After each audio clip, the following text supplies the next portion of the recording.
Hello, I'm Ralph Bright, Vice President of Marketing at Interpower Group of Companies.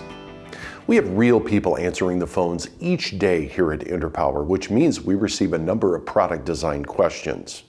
Usually if a question's been asked by one person, it means others may have the same question.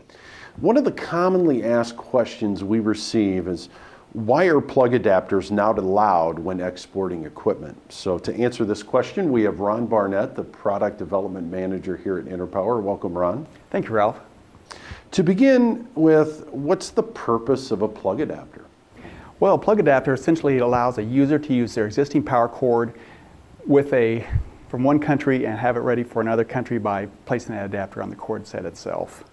While plug adapters are used, they're intended for temporary use and not to be used as a permanent or long-term fix, especially on a commercial product. The reason in a nutshell is that you could lose your product approvals by using this adapter on your cord set. Wow. So we know that a cord set needs to comply with specific country standards. What happens if I use a plug adapter? Well, technically that plug adapter would work in the country you're going to. Most countries have their own approval agencies and test labs that verify products are good to use in that country. They work to make sure they work safely, they follow all their regulations and such.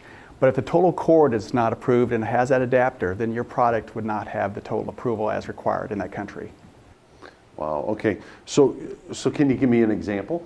If a piece of equipment is shipped from the United Kingdom to the United States, you could use an adapter, which would allow you to mate with a NEMA socket that's used in the United States. The problem with it would be that it would not carry approvals. The setup would cause you to lose your approvals again for your final piece of equipment, which we've mentioned before. So why are approvals so important?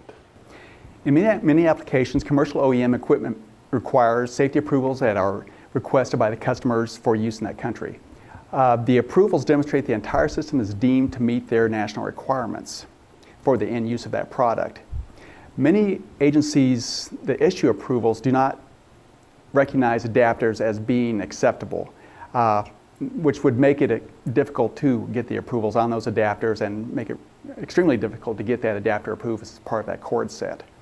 So there are no internationals right now that cover this construction or testing for purposes of the OEM application. So why are adapters not included in the approvals?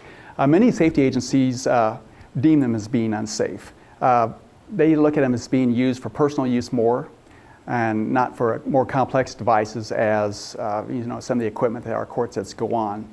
So their biggest concern is for the consumer and the lack of control that you would have over your product if an adapter was used. There's nothing to stop someone from taking this adapter and using it elsewhere, hence you do lose some of your control in that regard. Okay, so do power levels play a factor when using an adapter? Yeah, they sure do. Using adapters, a lot of people think that they magically change your voltage, your frequency by using an adapter, which is not the case. What people need to understand, and this is maybe something that comes from the travel industry, that these are not controlled.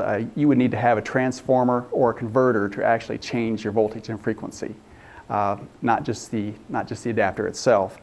So for example, if you were in North America and you travel overseas, you tried to use 230 volts, 50 hertz, that could do damage to your piece of equipment and just because the power level's there. All right, thanks, Ron. Thank you, for joining Ron. us. If you have a question that we can answer, feel free to email us at info@interpower.com, or you can give us a call at 800-662-2290. Also, there's a wealth of information on our website. Please go to that at www.interpower.com.